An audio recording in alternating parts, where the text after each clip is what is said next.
ბატონო დავით, გამარჯობა. გამარჯობათ. დავით სოფურაშვილს ველაპარაკები, ხო? თქვენი ჩვენება დევს სინდისის პატიმრების საქმეში.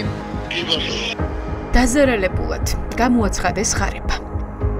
სინდისის პატიმრების საქმეში შაბათის ეთერმა აღმოაჩინა დოკუმენტი, რომლის მიხედვითაც დგინდება, რომ რეჟიმმა, რომლის კისერზეც სულ მცირე 400 ადამიანის წამება, ცემა და დასახიჩრება დაზარალებული სტატუსი განსაკუთრებულ დავალებათა დეპარტამენტს მიანიჭა. ხარება ჩივის იმის გამო, რომ აქციების დროს მისმა სპეცრაზმელებმა ეკიპირება დაკარგეს. სამედიცინო ჩანთა, დასაკეცი ჩანთა, ყუმბარის ჩასადები, დამცავი ფარი, აირწინაღის ჩანთა, აირწინაღის ფილტრი. ანუ ეს ნივთები გაგიფუჭდათ აქციების დარბევის დროს? თქვენ მიგზავნებით რო ვიცოდე? ტევა პირველიდან გირეკავთ. კარგად ვანდებოდი. ეს დავით ცოფურაშვილია, განსაკუთრებულ დავალებათა დეპარტამენტის ერთ-ერთი მაღალჩინოსანი. მისი სახელი ჩვენ ხარებას მიერ კრიმინალური პოლიციის უფროსისთვის, თემურ კუპატაძისთვის გაგზავნილ წერილში აღმოვაჩინეთ. დოკუმენტებით ირკვევა, რომ სპეცრაზმის განსაკუთრებული სისასტიკით ცნობილი შეფი დანაკარგებს ეწუხს. რას წერს ხარება? რა დაეკარგა სპეცრაზმს? კაბურა შავი, ფანარი, სამედიცინო ჩანთა, დამცავი ფარი, რობოკოპის ფარი, ჩაფხუტი, სხეულის დამცავი საპოლიციო აღჭურვილობა, აირწინაღი, აქ რამდენიმე სახეობაა, პორტატული პროჟექტორიც დაკარგვიათ. ზვიად ხარაზიშვილი, იგივე ხარება, დაზარალებულად სცნეს იმის გამო, რომ მან წერილი კრიმინალურ პოლიციაში გააგზავნა და დაიჩივლა, რომ აქციის მონაწილეებმა ფერადის აღებავებით დაუზიანეს წყლის ჭავლის მანქანა, გაუბზარეს საქარე მინა და დაეკარგა კონკრეტული სპეცრაზმელებისთვის მიბარებული ნივთები. ზარალი დათვალეთ რამდენია? გამოგზავნილია წერილები. და როგორ დაადგინეთ ეს ექსპერტიზა ჩატარდა უკვე დასრულებულია? ქალბატონო, უღურე რა ხდება მე რაც დანაყოფებიდან მომივიდა ის რა ქვია დაზიანებულები და დაკარგულები მე მაგის ფასი ბუღალტერია მოცა გადავეცია და ბუღალტერია მოცა მაგის ფასები და დანჩენს მე ვერ გეტყვი. ანუ დავეყრდნოთ ამ დოკუმენტებს? ჩემი უღურე ის ლოტერია რობოკობის აღჭურვილობა და რაღაცეები ფასები ხო წერია, მიღებული გაქვთ ეგ წერილი? დიახ. ბუღალტერიაში გამომიგზავნოს მაგის ფასები და დანჩენ მე რა ვიცი კაცო. ბუღალტერმა მოგცათ ანუ. ხო, აბა მე ზეპირად მე ფასები ფასებად არ მაწერია, მეწერია რაოდენობრივად. რევაზ ღამბაშიძეს ის აღჭურვილობა აბარია, რომელსაც სპეცრაზმელები აქციების დარბევის დროს იყენებენ. ღამბაშიძე შაბათის ეთერთან ადასტურებს, რომ დაკარგული ნივთები ერთ პატაკში ჩაწერეს. ბუღალტერიას ფასები დაადგენინეს და კრიმინალურ პოლიციას გაუგზავნეს. თემურ კუპატაძემ კი ხარებას ბიჭების დაკარგული ნივთების სია სინდისის პატიმრების საქმეში ჩადო და მათ წინააღმდეგ იყენებს. ძირითადად რა ნივთები არის დაზიანებული? კასკებია, ფარებია, აღჭურვილობა ზოგს კრავია, ყლია ზოგს რაღაცა. რა ყლია? კლავები, წვივები, რაღაცა მაგზიაში ხო წერია. ხო, მაგრამ სად გაქრა ეს მკლავები? მე მეკითხებით მიტინგების დროს, რა ვიცი, სათქრება ხოლმე ან ჩამოგლიჯეს ან რაღაცა ხრის, მე რა. ხო, მაგრამ ეხა აქციის მონაწილე ხო არ წაიღებდა ამ მკლავებს? აბა ვიწაიღე მე. აი, აქციის მონაწილეს რობოკოპების მკლავები რაში ჭირდება? უღურე შეტაკების დროს ხო ხდება ჩამოგლიჯები და რაღაცეები, ხო არის ასეთი სიტუაციები. სინდისის პატიმრების სისხლის სამართლის საქმეში ვკითხულობთ, რომ სპეცრაზმელებს დაეხათ უნიფორმებიც, ზამთრის ჩაცმულობაც და ზაფხულისაც. საუბარია 82 ქურთუკზე, 24 შარვალზე, ზაფხულის 127 ფეხსაცმელსა და ზამთრის 21 ფეხსაცმელზე. ასევე დაზიანებულა ერთი ცალი, შავი, ყელიანი პულოვერი. ჩნდება კითხვა, თუ სპეცრაზმელებს ზაფხულის ფეხსაცმელი ნოემბერსა და დეკემბერში აქციების დარბევის დროს დაეხათ, რა შუაში არიან სინდისის პატიმრები და რატომ გაჩნდა ეს ზარალი რეჟიმის ტყვეების საქმეში. უნიფორმებია ძირითადად დაზიანებული, ხო? კი ბატონო. მხოლოდ უნიფორმებზეა საუბარი? კი ბატონო. ზაფხულის არის, ზამთრის არის, რა უნიფორმებია? არის ზამთარიც არის და ზაფხულის არის, ზოგი დამწვარია, ზოგი კრასკები, აცხია, უცხი. არ ვიცი რა. ანუ გამოყენება აღარ შეიძლება ამ უნიფორმები? არ შეიძლება. ბატონო ლევან, ნამდვილად იცით რომ გამოყენება არ შეიძლება? დაზუსტებით შეგიძლიათ ეს მითხრათ? მე არ ვიცი. მე მომაწოდეს თავიანთი მეთაურებმა და ზურგის უფროსებმა. ვინ მოგაწოდათ? ვინ მოგაწოდათ ეს? დანაყოფებმა, ჩვენ დანაყოფები ხო პირველი სამმართველო, მეორე, მესამე. დაზიანებული ფორმების და დაზიანებული აღჭურვილობის შესახებ იჩივლა დაცვის პოლიციამაც. ზარალის ოდენობად მითითებულია 5529 ლარი. სინდისის პატიმრების საქმეში დაზარალებული სტატუსი აქვს საპატრულო პოლიციის დეპარტამენტსაც. დადგენილება დაზარალებულად ცნობის შესახებ სანქცირებულმა პროკურორმა ვაჟა თოდუამ შეადგინა. ამ შემთხვევაში რეჟიმის პატიმრებს შკოდას 2 მანქანის დაზიანებას აბრალებენ. ისევ დაკოპირებული ტექსტია. ჩამოთვლილია ყველა ბრალდებულის სახელი და გვარი. როგორც გავარკვიეთ, დაზარალებულად ცნეს თბილისის მერიის ურბანული განვითარების სააგენტო და თბილსერვისიც. აქციების შემდეგ დაზარალებულად გცნეს. ეს იოსებ მამადაშვილია, თბილსერვის ჯგუფის თანამშრომელი. ის მთაწმინდის რაიონულ სამსახურს ხელმძღვანელობს. და იყო დანაკლისი რა ყუთები? აი ნაგვისურნები. ნაგვისურნებია გატეხილი თუ დაზიანებული? დამწვარი და დატეხილები. რამდენი აი ჯამში რამდენი ნაგვისურნაა დამწვარი და იქ ხო არის მიცემულია. 16 იანვარს გამოძიებისთვის მიცემულ ჩვენებაში იოსებ მამადაშვილი წერს, რომ 28 ნოემბრიდან 3 დეკემბრამდე პერიოდში აქციის მონაწილეებმა დააზიანეს მერიის ბალანსზე არსებული ინვენტარი. ჩამონათვალი ასე გამოიყურება. რუსთაველზე იმართებოდა აქციები, რა დროსაც მონაწილეთა მხრიდან დაზიანებული იქნა ლითონის ნაგავშემკრები კონტეინერი 1100 ლიტრიანი 15 ერთეული, რომელთა საერთო ღირებულება შეადგენს 10955 ლარს და 55 თეთრს. პლასმასის ნაგავშემკრები კონტეინერი 1100 litrიანი 77 ერთეული, ფასი 49621 ლარი და 31 თეთრი. პლასმასის ნაგავშემკრები კონტეინერი 240 litrიანი 25 ერთეული, ფასი 3600 ლარი. საინტერესოა, ვინ დაადგინა, რომ ამდენი ნაგვის სურნა ნამდვილად აქციის მონაწილეებმა დააზიანეს და არა სპეცრაზმელი. ასევე გვაინტერესებს, სად ჩანს, რომ მაგალითად მერიის ნაგვის სურნები ანდრო ჭიჭინაძის ან უნისე ცხადაძის დაზიანებულია. ასეთი მტკიცებულება ამ საქმეში უბრალოდ არ არსებობს. როგორ დათვალეთ დაზიანებული ურნების რაოდენობა? ხო აწყვია ურნები აწყვია ხო? ქუჩაზე, რუსთაველზე. რუსთაველია იქ შენაკად ქუჩებზე და რომ მე მივიდოდი და აღარ იყო იქ. გაქრა უბრალოდ ეს ურნები? ზოგი ხო მაშინ აქციების თორსა და რაღაცა დანაკლისი იყო და თბილსერვისის მთაწმინდის რაიონული სამსახურის უფროსი ვერ ადასტურებს, რომ ზარალი მხოლოდ საპროტესტო აქციებს უკავშირდება. ეს გვაძლევს იმის თქმის საფუძველს, რომ რაც კი გაფუჭებული და დაზიანებული ურნა ჰქონდათ, აქციებს დააბრალეს და სინდისის პატიმრების საქმეში ჩადეს. როგორ გითხრათ, ეს მარტო აქციების დროს კი არა, ეს არის სისტემატურად ხდება ამ ინვენტარის და ასეთი რაღაცების აღწერა და დათვლა. ეს მარტო აქციებთან დაკავშირებით იყო თუ რაზე იყო, ხო არ ვიცი. რეჟიმის გამოძიება ზარალში ჩაწერა პარლამენტის შენობიდან საპროტესტო გზავნილების წაშლის საფასურით. საკანონმდებლო ორგანოს კედლების გასუფთავება თუ საქმის მასალებს დავეყრდნობით 20,000 ლარი დაჭდა. მაგრამ იოსებ მამადაშვილი გვეუბნება, რომ წარწერების წაშლა ჩვენებაში მას საერთოდ არ უხსენებია. თქვენ გევალებოდათ ისე პარლამენტის შენობის ფასადიდან წარწერების წაშლა? არა. აბა რატო ჩაწერეს? შეიძლება რა გითხრათ, ეგ ვინაიდან შედიოდა შეფასების კომპეტენციებში და ეს საქმიანობა ალბათ ერთად არის მოყოლილი ყველაფერი. გამოკითხული პირები ამ საქმეზე საუბრისას უხერხულობას გრძნობენ. ყველა ერთი და იგივეს გვიმეორებს, რომ ახალგაზრდების წინააღმდეგ ჩვენებები არ მიუციათ. მაგრამ სულ სხვას ამბობს ოფიციალური დოკუმენტები. ყველგან დაკოპირებულია ერთი და იგივე ტექსტი. საპროტესტო აქციის მონაწილეების მხრიდან მოხდა დაზიანება. მარტო ახალგაზრდები დაინახეთ იმ კადრებში? მე მითქია, მე ვიცახი რომ იმ ახალგაზრდა დაამტვრია. მე უბრალოდ დაიკარგა და ვინ დაკარგა შეიძლება იქ მომენტში რომ აღარ არის მეორე დიდ არ არის შეიძლება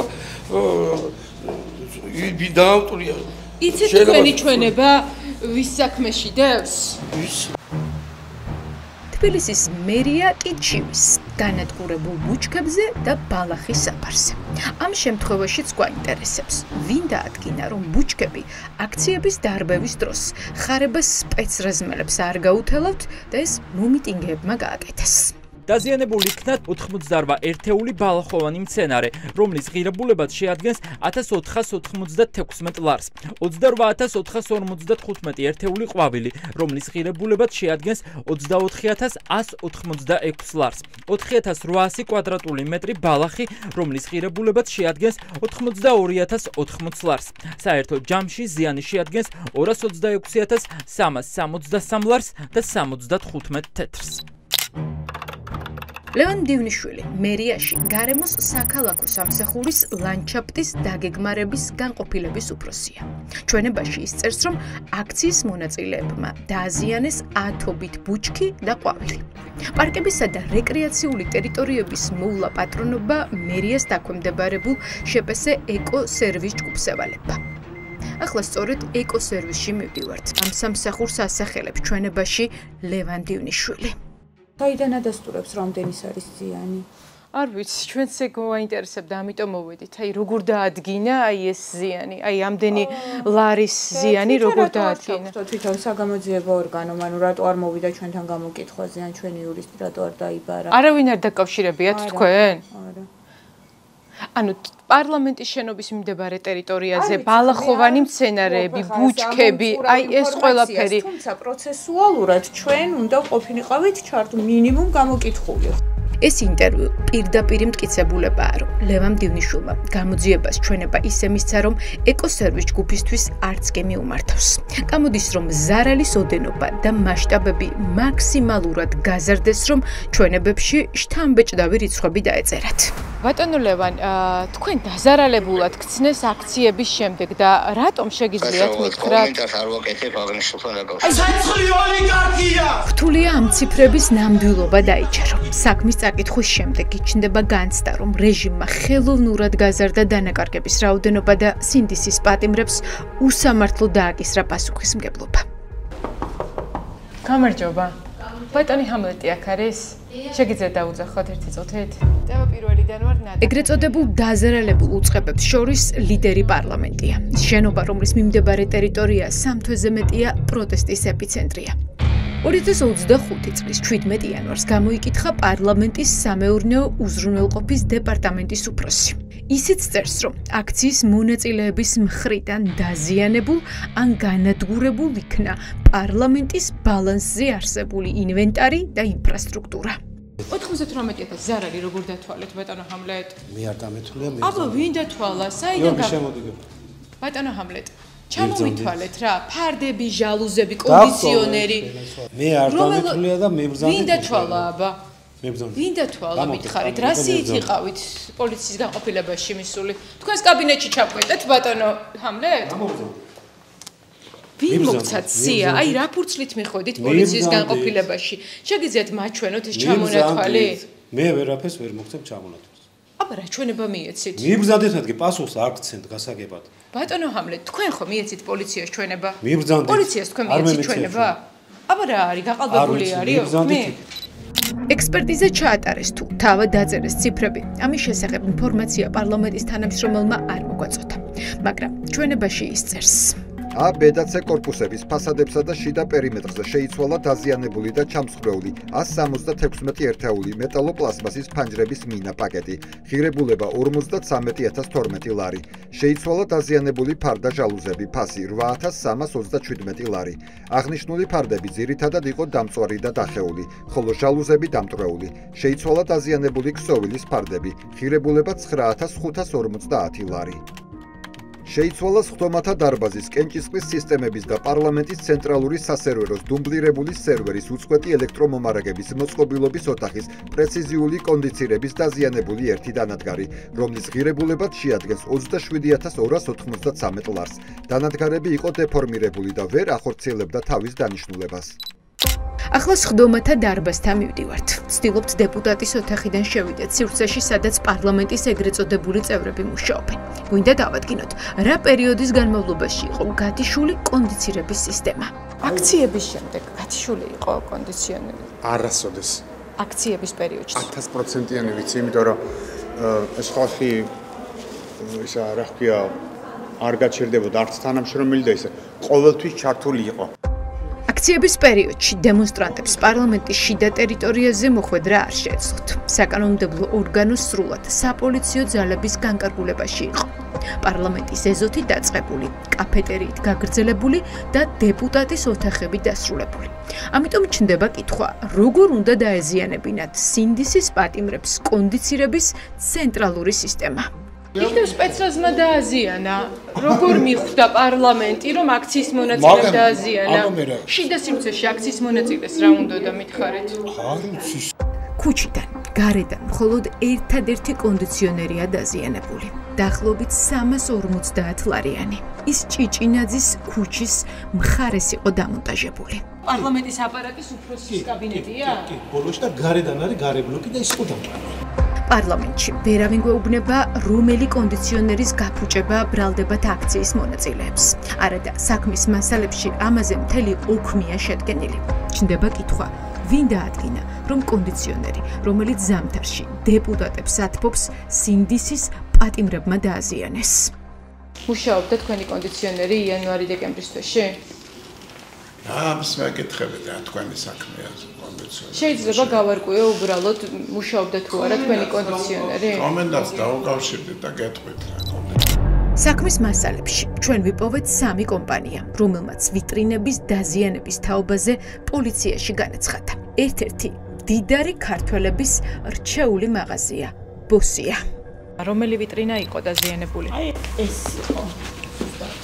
ვიდეოც არსებობს. აი ეს. ჩანს კადრში ვინ დააზიანა ვიტრინა? პოლიციამ ნახა, მოიღეს კამერები, 2-3 ბიჭია, ჩაფხუტებით და მოტოციკლეტებით. უր არ ჩანს, ყველაფერი ჩანს, წეხლები რო უტყეს და აგური და რაღაცეები. მაღაზიის მენეჯერი ამტკიცებს, რომ ვიტრინა ნამდვილად აქციის მონაწილეებმა ჩაუსხვილეს. მაგრამ როგორც კი ისმის, შემხვედრი კითხვა ბოსის თანამშრომელი ჩხუბს იწყებს. შუშის გაკეთება რა არაფერს არ გიპასუხებს. გეკითხებით, კითხვას გისვამთ? მე არანაირ კითხვას გისვამთ. როგორ დაადგინეთ, ვინ დაამტვრია თქვენი მაღაზიის ვიტრინა? პატრული ხარჯება აჩერდა და ვუდგათ ჩვენი გასაჭირის შესახებ. ეს გასაჭირია, ახლა ასე ფიქრობთ? ჩვენი ძალადობა გასაჭირია. ვინ დააზიანა? ანდრო ჭიჭინაძემ, ზვია ცეცხლაძემ, კიკნაძემ, რომელმა ჩაგიმტრიათ? მითხარით, ეს თქვენი ვიტრინა, ეს ძვირად ღირებული ვიტრინა, რომელმა ჩაგიმტრიათ? ძალიან კარგად იცით თქვენ. მაღაზია ბოსი ბიზნესმენ ალექსანდრე ხარებავას ეკუთვნის. პოლიციას სასურველი ჩვენება სწორედ მისი კომპანიის თანამშრომელმა მისცა. როცა აქ ამ ობიექტზე მიხვდნენ, რომ ჩვენს ხელში იყო პოლიციის დოკუმენტები, აი ეს მითითება მოვისმინეთ. გედარდებათ მხოლოდ სინდისის პატიმრები და აქ მოსული უკაცრავად აი აქ შემოსული ადამიანები არა ადამიანები არ არიან. კედელში არ არიან გამოკეტილი უსაფუძვლო ბრალდებით და სინდისის პატიმრები უკანონო ტყვეობაში იმყოფებიან ქალბატონო ცნობისთვის. იცით რის გამოასამართლებენ? იცით რის გამოასამართლებენ? საქმეში დაზარალებულად ცნობილია მაღაზია სუფთა სახლიც, თუმცა მენეჯერი გვარწმუნებს, რომ აღწერა მხოლოდ ფაქტები და სინდისის პატიმრები არ დაუდანაშაულებია. კამერები არც იყო იმ მომენტში, არც მუშაობდა, უკვე დაზიანებული იყო შესაბამისად. არავის არ უთქვამს, რომ აქციის მონაწილეებმა გააკეთეს ეს. თქვენ არ გითქვამთ, ანუ გამოდის, რომ პოლიცია მოიგონა და ჩაწერა. ჩვენ არანაირი ინფორმაცია არ გქონია, მინ გააკეთა ეს შესაბამისად. ეს არ დაგისახელებიათ ჩვენებაში? რა თქმა უნდა. აბა რა თქვით, რომ დაგხვდათ, აი დილით მოხვედით სამსახურში და დამტვრეული იყო. კი ბატონო. რეჟიმისთვის ფარდები, ჟალუზები, ნაგვის ურნები და ჩამსხვრეული ვიტრინები უფრო ფასეულია, ვიდრე ადამიანები, რომლებსაც თავები გაუტეხეს და სწემეს. პასუხისგებაში რეჟიმს ამ დრომდე არც ერთი პირი არ მიუწია. ირონია, რომ ამ ყველაფრის შემოქმედი განსაკუთრებულ დავალებათა დეპარტამენტი ცნეს დაზარალებულად.